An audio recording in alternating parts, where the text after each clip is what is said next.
Hi everyone, it's Sandy, and today I will be talking about all the books that I read in January. I had a pretty good reading month in January, especially the first half.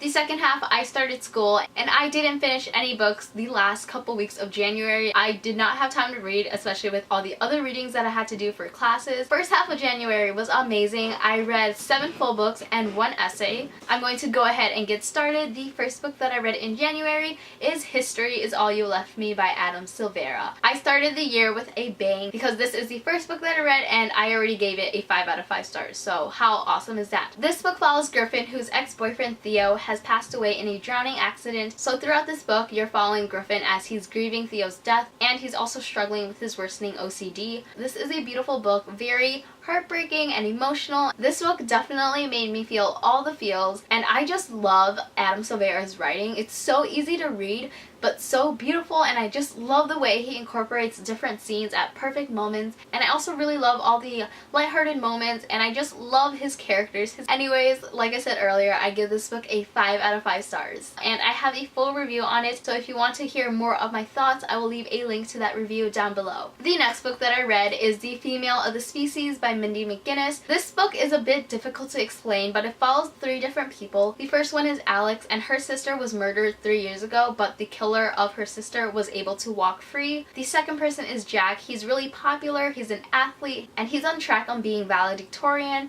And the third person is named PK, and she is the preacher's kid. This is a dark book that brings rape culture to surface, and it's so important. This book deserves so much more hype. I think everyone needs to read it. I feel like I've learned a lot reading this book. There are certain things in life that you really don't think about, but the author talks about that. She makes you think and question. It was really powerful and had so many important messages. I didn't completely love this book because I gave it a 4.25 out of 5 stars, but it's definitely one that I will never forget. There really isn't a specific reason why I didn't love this book. It probably is the fact that I didn't really connect to the characters as much as I wanted to, but I really love the friendships that were formed and the conversations that these characters had. Mindy McGinnis did a fantastic job with this book, and I can't recommend this book enough. The next book that I read is The Girl from Everywhere by Heidi Heilig, and I don't have a physical copy of this book because I had to return it back to the library.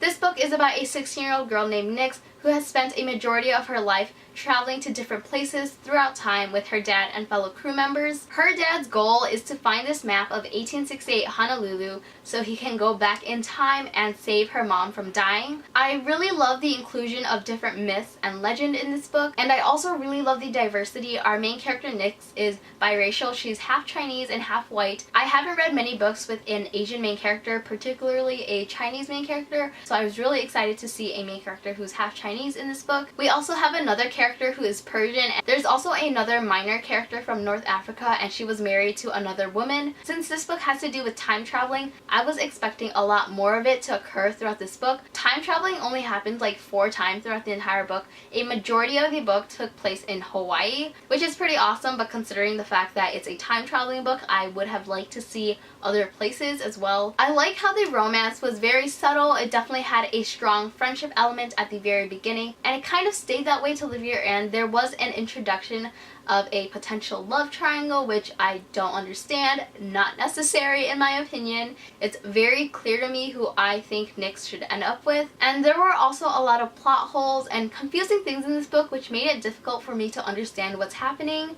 I felt like the author would describe what the characters were doing, but she wouldn't really explain why they were doing it. I ended up rating this book a 3 out of 5 stars. The next book that I read is Simon vs. the Homo Sapiens Agenda by Becky Abertali. This book follows Simon, who is not openly gay, and he has been emailing with another person named Blue. Blue is someone from his school, but he doesn't know who Blue actually is, and Blue doesn't really know who Simon is either. One of Simon's classmates ends up learning about this email exchange that Simon has going on with Blue. Martin basically blackmails Simon to be his wingman to get one of Simon's friend named Abby to go out with Martin. But anyways, I know so many people love this book, and I really enjoyed it as well. I really love the emails between Simon and Blue. They were so cute. I love the ending. The ending was so cute, and I really love the friendships that he had, especially with Abby. And I'm pretty sure most of you know, but there's a movie coming out for this book, and I'm so excited. I cannot wait. I'm so glad that I finally read this book. I ended up giving this book a 4 out of 5 stars. The next book that I finished is Something in Between by Melissa De La Cruz, and I actually listened to this book as an audiobook. This book follows Jasmine. She and her parents are from the Philippines. She has been awarded this full-ride scholarship for college, but then she later finds out that she is actually undocumented, so she doesn't have her green card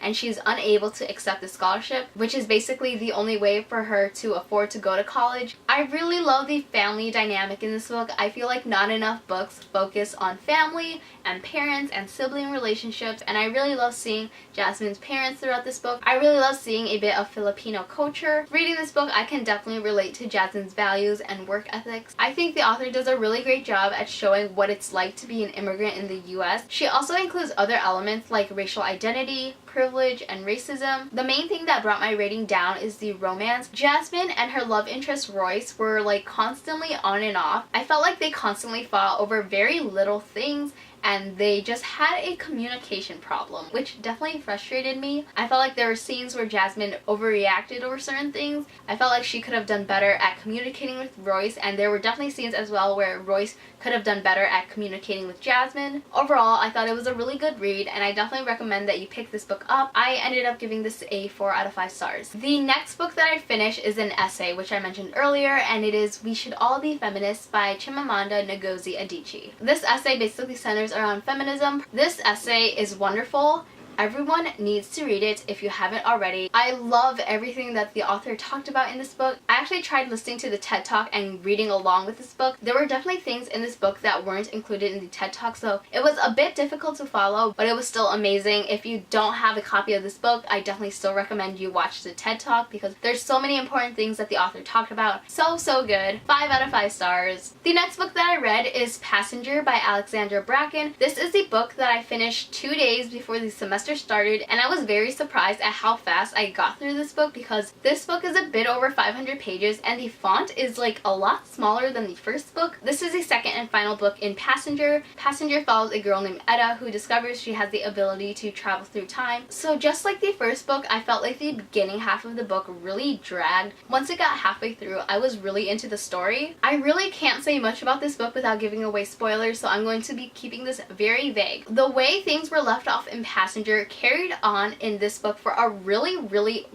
long time. That was very vague. If you've read this book, I hope you know what I'm talking about. I also really liked the ending, but I felt like it wasn't enough. I just wanted a little bit more. I ended up rating this book a 3.75 out of 5 stars. And the last book that I finished in January is If I Was Your Girl by Meredith Russo. I also listened to this book as an audiobook, so I don't have a physical copy. This book follows a trans main character, and our main character is named Amanda. She has fully transitioned and she has moved to a new school. She ends up meeting a group of friends that she becomes close to, and she also meets this guy, and she's developing this relationship with this guy, but she struggles whether or not she should tell him that she's trans. I think this is a really important read. I've never read a book that featured a trans main character, so this book was very insightful. This is also an Own Voices book, so the author is also trans, and I've heard from someone that the girl on the cover is also trans, which is so amazing. The overall story I didn't love as much, but I really appreciate that it followed a trans main character.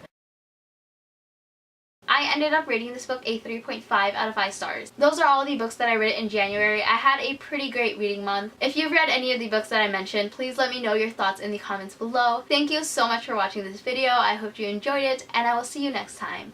Bye!